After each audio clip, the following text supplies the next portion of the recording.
Hi everyone, I'm back to read chapter 4 called All Alone at the Farm, and this is in the 6th Caroline book called Changes for Caroline 1812, chapter 4. All Alone at the Farm. After breakfast, Uncle Aaron left to help the Sinclairs. Caroline and Lydia began washing dishes. Caroline tried to think of a way to make up for her mistake. Radishes and cornmeal mush with no milk made a poor meal for a farmer. Lydia, she asked, are there any creeks nearby? Perhaps we could catch some fish and surprise your papa with a fine dinner. Lydia grinned. Oh, he'd love that, she said. There's a good stream that's not too far away. I'd better stay here to keep an eye on things, but you could go. Caroline had hoped that she and Lydia could go fishing together. That would be so much more fun, but what's most important is helping her and Uncle Aaron. Caroline reminded herself. I'll go, she promised. First, let's get a bit more work done in the garden. By mid-morning, Caroline had planted melon seeds and cleared the cucumber and onion patches of weeds. Lydia was carefully digging up the little cabbage seedlings that had crowded too close together and replanting them where they had more room to grow. As Caroline watched her cousin work, she felt a fresh wave of anger toward the thief. Her cousin and Uncle Aaron and Aunt Martha, too, were working very hard to make this farm a success. How dare someone sneak into the garden and take what didn't belong to him? A rustle nearby caught Caroline's attention. A chipmunk, its cheeks bulging, darted past and disappeared among the weeds by the fence. Did you eat my melon seeds? Caroline demanded. Those were not for you. She crawled after him, staying close to the ground. If she could find the chipmunk's hole in the garden fence, she'd try to plug it. What are you doing? Lydia called. Caroline tugged at a big weed next to the fence. A chipmunk stole some of my melon seeds. There must be a little tunnel under the fence or a gap between two boards. If you find a hole, fill it in, Lydia said. I don't want so much as a baby mouse in here. Caroline searched among the weeds along the fence until she found a knothole near the bottom of one board, big enough to make a nice doorway for mice and chipmunks. She gathered a few stones to block the hole. When she tried to do that, however, she got a surprise. The board moved. Frowning, Caroline studied it more carefully. The top nail holding the board was still in place, but the bottom nail was missing. Caroline was able to swing the plank back and forth like a pendulum on a mantel clock. My goodness, she said. Lydia, come and see. Lydia patted another cabbage into the dirt before joining Caroline. I didn't know we had a loose board, she said. Papa can fix that. Do you suppose that the thief might have crawled into the garden through this gap? Caroline asked.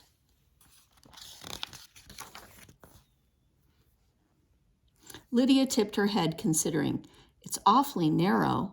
Caroline squinted at the plank. Could someone squeeze through that opening? There was one way to find out. She pushed the plank to one side and began wriggling through.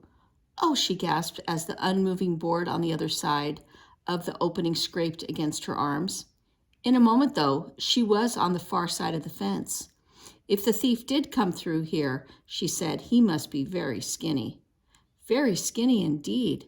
Lydia's voice was still doubtful. I'm afraid to try it. Wait a moment. Lydia disappeared, and Caroline heard the gate screech open and then screech closed again before her cousin joined her outside the fence. Lydia frowned, looking from the nearby woods to the loose board. It wouldn't be hard for a thief to watch from the forest until it was safe to sneak into the garden. As Caroline considered the gap in the fence, something caught her eye. She pointed to a single red thread snagged on one of the boards besides the loose one. Look at this. Lydia crouched beside her. I don't own any red clothes, she said. Papa doesn't either. The thread must have come from the thief. Caroline said. "It hasn't been there long enough to fade in the sun. The color is still bright." "So the thief is very skinny and was wearing something red." Lydia shook her head. "I don't know how that helps us." "With a better idea of what to look for," Caroline said, "maybe we can find him." When Caroline was ready to go fishing, Lydia gave her directions. "Walk to the southwest corner of the field," she pointed. "From there, follow the path downhill through the woods, and it will take you to the stream." "I won't get lost," Caroline assured her. "If you catch some fish, it will be a wonderful treat for Papa," Lydia said. "It will be fun to surprise him." As she set out, Caroline realized that she didn't really mind heading to the creek on her own. She'd brought a fishing pole and a moss-lined basket to carry her catch. Stuffed into her pockets was an old tobacco tin holding worms and grasshoppers. Fish could be choosy. She liked having two kinds of bait. "I'll pretend I'm on a treasure hunt," she thought. Catching some fish to surprise Uncle Aaron would be almost as good as finding a gold piece. And with luck, she'd be able to bring back a treat for Lydia, too. A short way down the trail, Caroline spotted a huge sycamore tree, dead for so long that the trunk was hollow. Had honeybees started a hive inside the trunk? Honey would be a wonderful treat for her cousin. Caroline held her breath and tiptoed closer, watching for bees, listening for the telltale buzzing. The trunk was silent and empty, however. Caroline returned to the path. Soon she saw some sweet William flowers. "I'll pick those for Lydia on my way back," she decided. The pretty blossoms would brighten the dark cabin. Before too long, Caroline reached the stream. The water was clear and fast, tumbling over rocks, gurgling past the banks, shaded with willows. The stream must flow to Lake Ontario, she thought with a stab of homesickness. She paused, trying to imagine herself back in Sackett's Harbor. What was happening at the shipyard? Was Papa still working on his design for a new sloop? She could almost hear gulls calling, the waves slapping at the ship. The woodpecker banged loudly on a nearby tree, startling Caroline from her daydream. "You're here to fish," she reminded herself. "Get busy." Before trying her luck, she made her way downstream. Sometimes the biggest fish lurk in still pools along the bank. After shoving through the underbrush for a few moments, she spotted just the perfect pool. "Perfect," she announced. Then she saw something else. Someone had stretched a piece of cotton cord over the creek, tying one end to the trunk of a small tree. Several shorter strings had been tied to the cord and dangled into the water. Caroline could see wire hooks dancing just below the surface. None had snagged a fish. Her pleasure in this fine day vanished as quickly as a cloud might cross over the sun. Who had left these fishing lines? Was this still Uncle Aaron's land, or was it someone else's property? Caroline wasn't used to worrying about such things. Back home, good fishing spots were so plentiful that anyone could easily find a quiet place to enjoy. But Caroline wasn't in Sackett's Harbor anymore. She didn't know how things were done around here, and she didn't know who was sneaking about at night, stealing from honest folk. Caroline told herself that the person who had set these fishing lines was most likely a neighbor, and yet if the thief was an army deserter hiding in the woods, well, someone like that might very well try to catch fish in this lonely spot. Caroline turned in a circle, studying the woods easily. She saw no sign of anyone, but she decided not to stay so close to the fishing rig. She followed the stream back to the spot where she'd left the trail. She still felt nervous. Perhaps I should go back to the cabin, she thought. But she'd come here to fish. She forced herself to bait her hook. By the time shadows stretched long, she'd caught 2 speckled brook trout. Caroline hesitated. She had hoped to catch more than that, but she couldn't stop wondering if someone might be watching her from behind a nearby tree. This will do for today, she decided. She dampened the moss in her basket to keep the fish cool. Then she headed for the cabin. When Caroline got back to the farm, she told Lydia about the fishing rig. A neighbor might have left it, Lydia said, but it's hard to know. Caroline tried to put her unease out of her mind. I brought these flowers home for you, she said. Lydia's face glowed when she saw the pretty blossoms. When Uncle Aaron returned just before dark, dusty and tired, he was delighted to find fried fish, cornbread, and a salad of tart dandelion greens waiting. What a feast, he exclaimed. Thank you, girls. Caroline felt warm inside. She'd come to help with chores, but it felt even better to cheer up her cousin and uncle.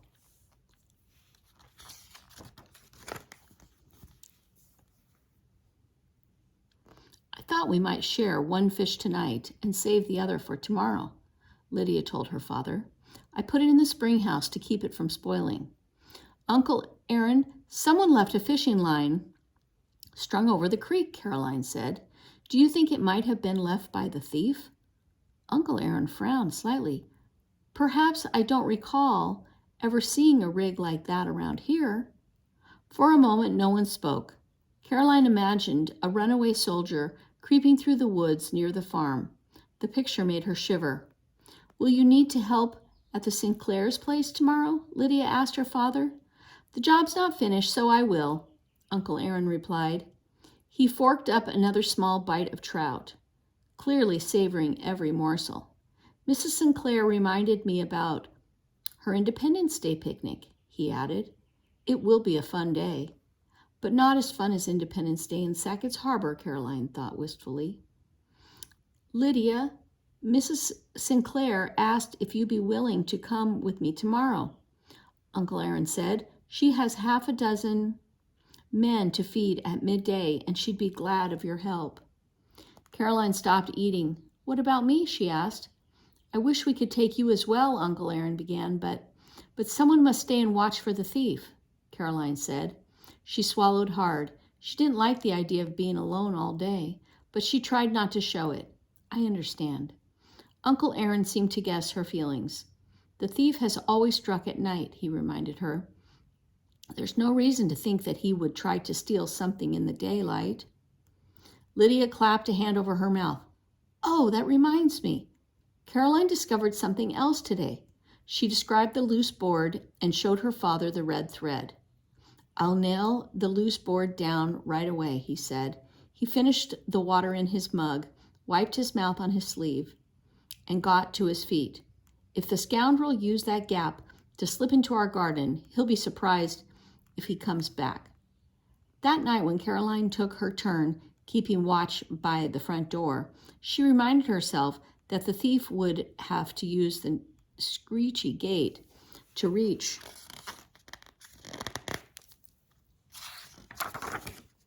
the garden now. She sat on the front steps in the darkness, feeling very alone, straining her eye and her ears for any hint of an intruder.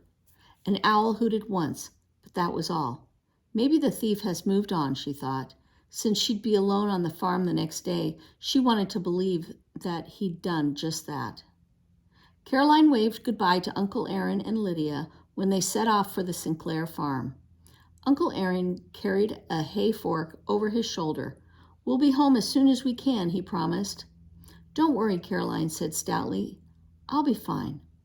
Still, once they disappeared down the lane, she felt lonely.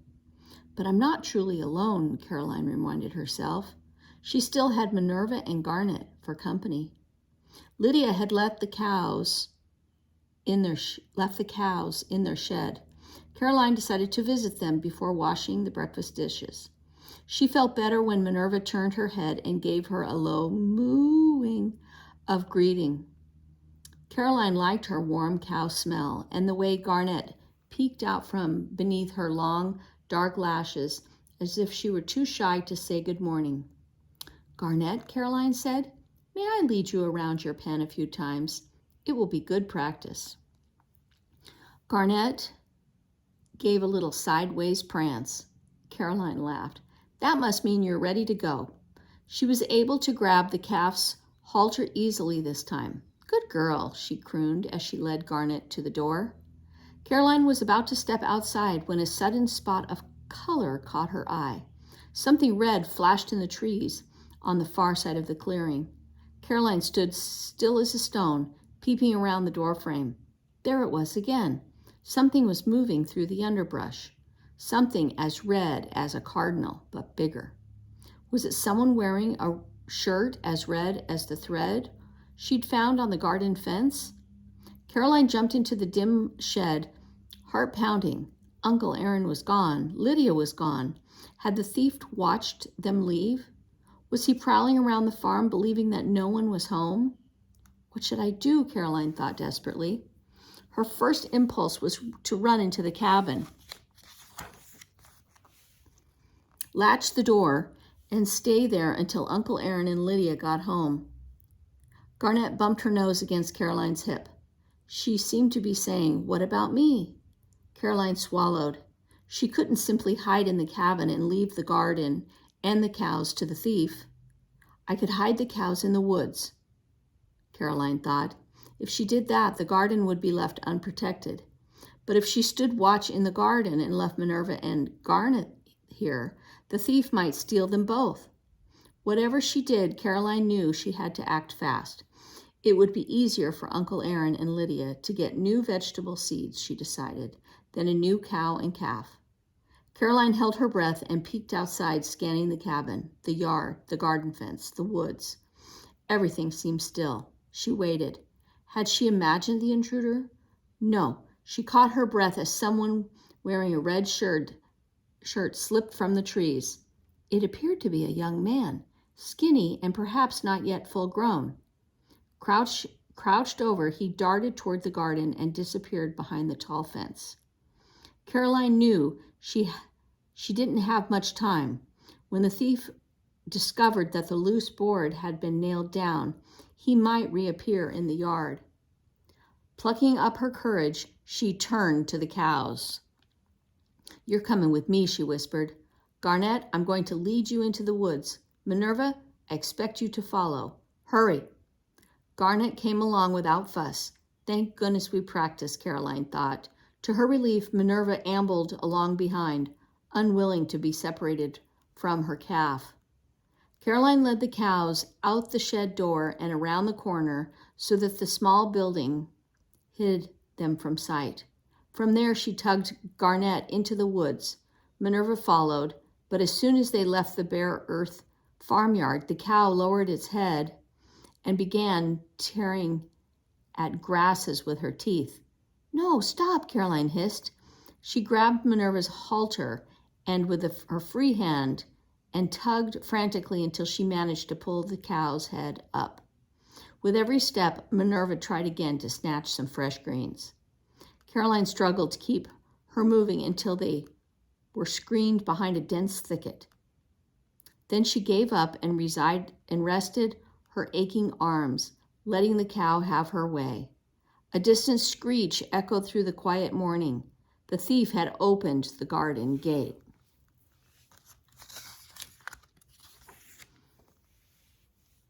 He must believe the farm was deserted, and once he'd raided the garden, he might come to steal the cows. I need to find a better hiding place for Minerva and Garnet, Caroline thought, but where? The sound of munching caught her attention. Minerva was happily eating a thick clump of plants that Caroline didn't recognize. Her heart sank. On top of everything, the cow's milk might be ruined again. Wait, thinking of milk gave Caroline a new idea. Maybe I can hide Minerva and Garnet in the spring house, she thought, feeling a flicker of hope.